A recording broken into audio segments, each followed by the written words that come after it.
Hi everyone. ഇന്ന് നമ്മൾ പറയാൻ പോകുന്നത് HP OMENന്റെ ഒരു ഗെയിമിംഗ് ലാപ്ടോപ്പിനെ പറ്റിയാണ്. ഒരു അഫോർഡബിൾ പ്രൈസിൽ ഒരു അടിപൊളി ഗെയിമിംഗ് ലാപ്ടോപ്പ് കിട്ടിയത് നന്നാവില്ലേ? നമുക്ക് വീഡിയോയിൽ കിടക്കാം.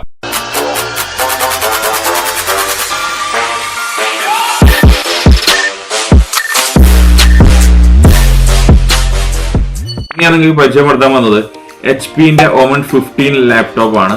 നല്ലൊരു അഫോർഡബിൾ പ്രൈസിൽ ആർക്കിടെക്ട്സിന് ഡിസൈനേഴ്സിനൊക്കെ യൂസ് ചെയ്യാൻ പറ്റിയ നല്ലൊരു ഗെയിമിംഗ് ലാപ്ടോപ്പ് ആണ്. പ്രൈസും വളരെ കുറവാണ്. ഇത് കുറച്ച് മുമ്പ് ഇറങ്ങിയ മോഡലാണ്. എനിക്ക് കിട്ടാൻ കുറച്ച് വൈകിട്ടുണ്ട്. ഇത് എനിക്ക് റിവ്യൂ ചെയ്യാൻ തന്ന എന്റെ ഫ്രണ്ടിന് ഞാൻ താങ്ക് യു ആയിരുന്നു. ഇതിൽ ഫസ്റ്റ് തന്നെ ലാപ്ടോപ്പിന്റെ ചാർജറിന്റെ കാര്യം പറയുകയാണെങ്കിൽ 150 വാട്ട്സിന്റെ ചാർജറാണ് വരുന്നത്. അത്ര ബൾക്കൊന്നല്ല, നിങ്ങൾക്ക് കാണാൻ പറ്റും. നമുക്ക് ഹാൻഡി ആയിട്ട് കൊണ്ടെടുക്കാൻ പറ്റിയ ഒരു ചാർജറാണ് വരുന്നത്. പിന്നെ അതിന്റെ കോൺഫിഗറേഷന്റെ കാര്യം പറയുകയാണെങ്കിൽ i5 10th Gen ആണ് വരുന്നത്. 8GB RAM, 512 SSD, NVIDIA RTX 4GB 1650 ആണ് ഗ്രാഫിക് കാർഡ് വരുന്നത്. പിന്നെ അതിന്റെ ബോഡിന്റെ കാര്യം പറയുകയാണെങ്കിൽ ബോഡി നല്ലൊരു സ്റ്റൈലിഷ് ഒരു സിമ്പിൾ ബോഡിയാണ് ഇതിന് ഉള്ളത്. നിങ്ങൾക്കറിയാം HP-ന്റെ അധിക മോഡൽസിന് നല്ലൊരു സ്റ്റൈലിഷ് സിമ്പിൾ മോഡലാണ് എപ്പോഴും അവർ കീപ്പ് ചെയ്യാറ്. അത്ര വലിയ ഗെയിമിംഗ് ലാപ്ടോപ്പ് ആണെങ്കിലും അത്ര വലിയ ഭയങ്കര മസിൽ ടൈപ്പ് ലാപ്ടോപ്പ് ഞാൻ ഇതുവരെ കണ്ടിട്ടില്ല. ഉണ്ടെങ്കിൽ നിങ്ങൾ കമന്റിൽ അറിയിക്കണം. ഇതിന്റെ ബോഡിന്റെ കാര്യം പറയുകയാണെങ്കിൽ പ്ലാസ്റ്റിക് ബിൽഡ് ആണ് വരുന്നത്. ഫ്രണ്ട് സൈഡിൽ OMENന്റെ ലോഗോ വരുന്നുണ്ട്. ഇതിന്റെ ബാക്ക് സൈഡിന്റെ കാര്യം പറയുകയാണെങ്കിൽ ബാക്ക് സൈഡും പ്ലാസ്റ്റിക് ബിൽഡ് ആണ്. വലിയൊരു വെന്റ് വരുന്നുണ്ട്, എയർ എക്സോസ്റ്റ് വെന്റ് വരുന്നുണ്ട്. തെർമലിന്റെ കാര്യം ഒന്നും പേടിക്കാനില്ല. നല്ല ഹീറ്റിംഗ് ഇഷ്യൂ ഒക്കെ ഇതിലൊന്നും വലിയ പ്രോബ്ലം ഉണ്ടാവില്ല, കാരണം അത്രയ്ക്കും വലിയ എക്സോസ്റ്റ് ആണ് അവർ കൊടുത്തിട്ടുള്ളത്. പിന്നെ അതിന്റെ താഴെ നിങ്ങൾക്ക് OMENന്റെ ഒരു ബ്രാൻഡിങ് കാണാം, വിൻഡോസിന്റെ ഒരു സ്റ്റിക്കർ കാണാം. ഇതിന്റെ ടോപ്പ് ഫ്ലെക്സ് നല്ലൊരു ടോപ്പ് ഫ്ലെക്സ് ഉള്ള രീതിയിൽ എനിക്ക് തോന്നി. അത്ര വലിയ ബിൽഡ് ക്വാളിറ്റി അത്ര ടോപ്പിൽ എന്ന് പറയാൻ പറ്റും, പ്ലാസ്റ്റിക് ആയതുകൊണ്ടായിരിക്കും ചിലപ്പോൾ. ഇനി അതിന് ലിഡ് ഓപ്പൺ ചെയ്ത് കീബോർഡിൽ ഫ്ലെക്സ് തീരെ ഇല്ല. നല്ലൊരു ക്വാളിറ്റി തന്നെ കീബോർഡിന്റെ ഏരിയയിൽ അവർ കൊടുത്തിട്ടുണ്ട്. പിന്നെ ലിഡ് ഇവിടെ ഓപ്പൺ ചെയ്യുകയാണെങ്കിൽ സിംഗിൾ ഹാൻഡ് ഓപ്പൺ ആണ് വരുന്നത്. വെയിറ്റ് ഡിസ്ട്രിബ്യൂഷൻ ഒക്കെ നല്ല രീതിയിൽ തന്നെ അവരുടെ വെയിറ്റ് ഡിസ്ട്രിബ്യൂഷൻ കൊടുത്തിട്ടുണ്ട്. ഇതിന്റെ വെയിറ്റ് എന്ന് പറയുന്നത് 2.1 കിലോ ആണ് വരുന്നത്. അത്ര വലിയ വെയിറ്റ് ഇല്ല.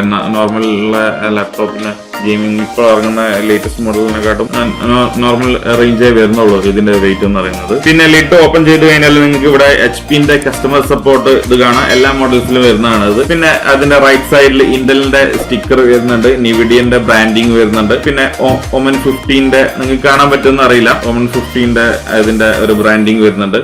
പിന്നെ ഇതിന്റെ സ്ക്രീനിൽ പറയുകയാണെങ്കിൽ ഇവിടെ ഒരു ബ്രാൻഡിങ് വരുന്നുണ്ട്. പിന്നെ ഇതിന്റെ കണക്ടിവിറ്റിന്റെ കാര്യം പറയുകയാണെങ്കിൽ Wi-Fi 6 Bluetooth 5 ആണ് ലേറ്റസ്റ്റ് വേർഷൻ എന്നാണ് അവർ ഇതിൽ കൊടുത്തിട്ടുള്ളത്. പിന്നെ ഇതിന്റെ ലെഫ്റ്റ് സൈഡ് ചാർജിംഗ് പോയിന്റ് കാണാൻ പറ്റും. ഒരു RJ45ന്റെ ലാൻഡ് പോർട്ട്, ഒരു USB 3.1 A പോർട്ട് ആണ് കൊടുത്തിട്ടുള്ളത്. പിന്നെ ഒരു HDMI പോർട്ടും ഉണ്ട്. പിന്നെ നിങ്ങൾക്ക് കാണാൻ പറ്റും ഒരു ഹെഡ്ഫോൺ മൈക്ക് ജാക്ക് കോംബോ ആണ് ഉള്ളത്. പിന്നെ ഫുൾ സൈസ് SD കാർഡ് സ്ലോട്ടും കാണാൻ പറ്റും. റൈറ്റ് സൈഡിലാണെങ്കിൽ രണ്ട് 3.1 A പോർട്ട് കാണാൻ പറ്റും, ഒരു കാണാൻ പറ്റും, ഒരു മിനി ഡിസ്പ്ലേ പോർട്ട് കാണാൻ പറ്റും, 1 Type C പോർട്ട് ഡിസ്പ്ലേ ഔട്ട്പുട്ടും കാണാൻ പറ്റും. അതിന്റെ കീബോർഡിന്റെ കാര്യങ്ങൾ സംസാരിക്കുകയാണെങ്കിൽ കീബോർഡ് നല്ലൊരു കീബോർഡ് ആയിട്ട് എനിക്ക് തോന്നിയിട്ടുണ്ട്. നല്ലൊരു ക്ലിക്കി ഫീലിംഗ് കിട്ടുന്നുണ്ട് ഇതില്. പിന്നെ ഇതില് RGB 4 ടോൺ കളേഴ്സ് ആണ് വരുന്നത്. കീബോർഡിൽ ഒരു 4 സൈഡിൽ 4 കളേഴ്സ് ഉള്ള രീതിയിൽ. പിന്നെ അതിന്റെ ഇടയ്ക്ക് ഇവിടെ നിങ്ങൾക്ക് കാണാൻ പറ്റും പവർ ബട്ടൺ ഇവിടെ ഈ ഒരു ഏരിയയിലാണ് വന്നത്. ഡിലീറ്റിന്റെ അടുത്താണ്. പക്ഷെ അറിയാതെ നമ്മൾ ടൈപ്പ് ഒക്കെ ചെയ്യുമ്പോൾ പവർ ബട്ടണൊക്കെ നീങ്ങിപ്പോവാൻ ചാൻസ് ഉണ്ട്. അപ്പൊ അതിന്റെ ഉള്ളിൽ വരേണ്ട ഒരു ആവശ്യം ഉണ്ടോ എന്ന് എനിക്ക് ഒരു സംശയം. എന്താണ് നിങ്ങളെ അഭിപ്രായം? നിങ്ങൾ കമന്റിൽ പറയണം. അറിയാതെ ഇത് നീങ്ങിപ്പോയാൽ പിന്നെ സിസ്റ്റം സ്ലീപ്പ് ആവാനൊക്കെ ചാൻസ് ഉണ്ട്. വർക്ക് ചെയ്തുകൊണ്ടിരിക്കുന്ന ഇടയിലൊക്കെ നമ്മൾ അറിയാതെ പ്രസ് ആയി പോകാനൊക്കെ ചാൻസ് ഉണ്ട്. പിന്നെ ട്രാക്ക് പാഡിന്റെ കാര്യം പറയുകയാണെങ്കിൽ ട്രാക്ക് പാഡ് ഒരു നോർമൽ സൈസ് ആണ് കൊടുത്തിട്ടുള്ളത്. കുഴപ്പമില്ല, നല്ലൊരു ട്രാക്ക് പാഡ് ആയിട്ട് എനിക്ക് തോന്നിയിട്ടുണ്ട്. പിന്നെ ഡിസ്പ്ലേ നമ്മുടെ 15.6 IPS ഡിസ്പ്ലേ ആണ് വരുന്നത്. ആന്റി ഗ്ലെയർ 1920x1080 ഡിസ്പ്ലേ ആണ്. 60 Hz റീഫ്രഷ് റേറ്റ് ഉണ്ട്. പിന്നെ വളരെ തിൻ ആയിട്ടുള്ള ബെസലാണ് വരുന്നത്. പിന്നെ വെബ്കാമിന്റെ കാര്യം പറയുകയാണെങ്കിൽ 720p വെബ്കാം ആണ് വരുന്നത്. ക്യാമറ അത്ര വലിയ ഇതായിട്ട് എനിക്ക് തോന്നിയിട്ടില്ല. നല്ല രീതിയിൽ ഗ്രെയിൻസും കാര്യങ്ങളൊക്കെ അതിൽ കാണുന്നുണ്ട്. ഞാൻ ഫോണിൽ ഷൂട്ട് ചെയ്യുന്നത് തന്നെ അത്ര രീതിയിൽ അത്ര ക്ലിയർ ആയിട്ട് കാണാൻ പറ്റുമെന്ന് വിചാരിക്കുന്നില്ല. പിന്നെ പെർഫോമൻസിന്റെ കാര്യമാണെങ്കിൽ ഇതിൽ ഓൾമോസ്റ്റ് എല്ലാ സോഫ്റ്റ്വെയറും യൂസ് ചെയ്യുന്നുണ്ട്. 3D വിഷ്വലൈസിംഗ് സോഫ്റ്റ്വെയർസ് ഒക്കെ യൂസ് ചെയ്യുന്നുണ്ട്. പിന്നെ ലൂമിയൻ സ്പീഡ് നിങ്ങൾക്ക് കാണാൻ പറ്റും. ലൂമിയൻ 10 ആണ് ഞാൻ യൂസ് ചെയ്യുന്നത്. 10ൽ 61% ആണ് വർക്ക് ചെയ്യുന്നത്. അപ്പൊ നിങ്ങൾക്ക് എഞ്ചിനീയേഴ്സിന് ആർക്കിടെക്ട്സിനൊക്കെ ഏകദേശം ഒരു 10 വേർഷൻ പറയുമ്പോൾ അവർക്ക് മനസ്സിലാവും ഇതിന്റെ കമ്പ്യൂട്ടർ സ്പീഡൊക്കെ കുഴപ്പമില്ലാത്ത രീതിയിൽ വർക്ക് ചെയ്യുന്നുണ്ട്. പിന്നെ ബാറ്ററിന്റെ കാര്യം പറയുകയാണെങ്കിൽ ബാറ്ററി തീരെ നിൽക്കുന്നില്ല. അത് മാത്രമേ എനിക്കൊരു ഡ്രോബാക്ക് ആയിട്ട് പറയാനുള്ളൂ.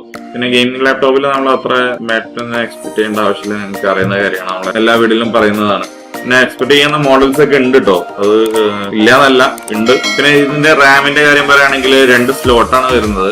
അതിൽ ഒന്ന് ഓൾറെഡി ഉണ്ടാവും, അതിൽ ഒന്ന് നമുക്ക് ആഡ് ചെയ്യാൻ പറ്റും. ഒരു 16 GB വരെ നമുക്ക് എക്സ്പാൻഡബിൾ നമുക്ക് അപ്ഗ്രേഡ് ചെയ്യാൻ പറ്റും. പിന്നെ ഇതിന്റെ SSDന്റെ കാര്യം പറയുകയാണെങ്കിൽ അതേ സെയിം മെത്തേഡ് തന്നെയാണ്, 2 സ്ലോട്ടാണ് വരുന്നത്. ഒന്ന് ഓൾറെഡി ഇൻബിൽഡ് ഉണ്ട്, പിന്നെ നമുക്കൊന്നും കൂടി ആഡ് ചെയ്യാൻ പറ്റും. എക്സ്പാൻഡബിൾ അപ് ടു 2 TB വരെ നമുക്ക് ആഡ് ചെയ്യാൻ പറ്റും. പിന്നെ സ്പീക്കറിന്റെ കാര്യം പറയുകയാണെങ്കിൽ നിങ്ങൾ സ്പീക്കറിന്റെ സൗണ്ട് ഓൾറെഡി കേട്ടിട്ടുണ്ട്. സ്പീക്കറിന്റെ സൗണ്ട് നല്ല രീതിയിലുള്ള സൗണ്ട് തന്നെ, ഒരു അധികം നോയ്സും ബാസ് എഫക്റ്റും കാര്യങ്ങളൊന്നും ഇല്ല. നല്ല ഒരു ഡീസന്റ് സൗണ്ട് നമുക്ക് തരാൻ പറ്റുന്നുണ്ട് ഈ ഒരു കമ്പ്യൂട്ടറിൽ. പിന്നെ ബാറ്ററിന്റെ കാര്യം പറയുകയാണെങ്കിൽ 70 വാട്ട്സിന്റെ ബാറ്ററിയാണ്. അപ്പൊ ബാറ്ററിന്റെ മാത്രമേ എനിക്കൊരു ഡ്രോബാക്ക് ആയിട്ട് പറയാനുള്ളൂ. പെർഫോമൻസിന്റെ കാര്യം കൂടി ഒന്ന് പറഞ്ഞുതരാം. പെർഫോമൻസ് ആണെങ്കിൽ ഇത് ഗെയിമിംഗ് പർപ്പസിന് അടിപൊളിയാണ്. പക്ഷെ നമുക്ക് നമ്മളെ പർപ്പസ് വേറെ 3D ഡിസൈനിങ്, എഡിറ്റിംഗ് കാര്യങ്ങളൊക്കെ ആണെങ്കിൽ ഒന്നും കൂടി നല്ലൊരു മോഡൽ നോക്കിയിട്ടുണ്ടെങ്കിൽ നന്നാവും. ഇത് കുഴപ്പമില്ല, ഗെയിമിങ്ങിനാണ് ഫസ്റ്റ് പ്രയോറിറ്റി കൊടുക്കുന്നത്, സെക്കൻഡ് എഡിറ്റിംഗ് ഉള്ള രീതിയിലാണ്. അപ്പൊ നമ്മൾ വീഡിയോ എല്ലാവർക്കും ഇഷ്ടപ്പെട്ടെന്ന് വിചാരിക്കുന്നു. ഞാൻ എന്തെങ്കിലും പോയിന്റ്സ് മിസ് ചെയ്തിട്ടുണ്ടെങ്കിൽ നിങ്ങൾ എന്തായാലും കമന്റ്സിൽ നിങ്ങൾ എന്തായാലും അറിയിക്കണം. നമ്മൾ ചാനൽ ഇതുവരെ സബ്സ്ക്രൈബ് ചെയ്യാത്തവരാണെങ്കിൽ സബ്സ്ക്രൈബ് ചെയ്ത് സപ്പോർട്ട് ചെയ്യണം. അതിന് കൂടെ തന്നെ തൊട്ടടുത്തുള്ള ബെൽ ബട്ടൺ എനേബിൾ ചെയ്തിട്ടുണ്ടെങ്കിൽ ഇനിയും ഞാൻ കിട്ടുന്ന ഓരോ വീഡിയോസും നിങ്ങൾക്ക് കാണാൻ പറ്റുന്നതാണ്. അപ്പോൾ താങ്ക് യു.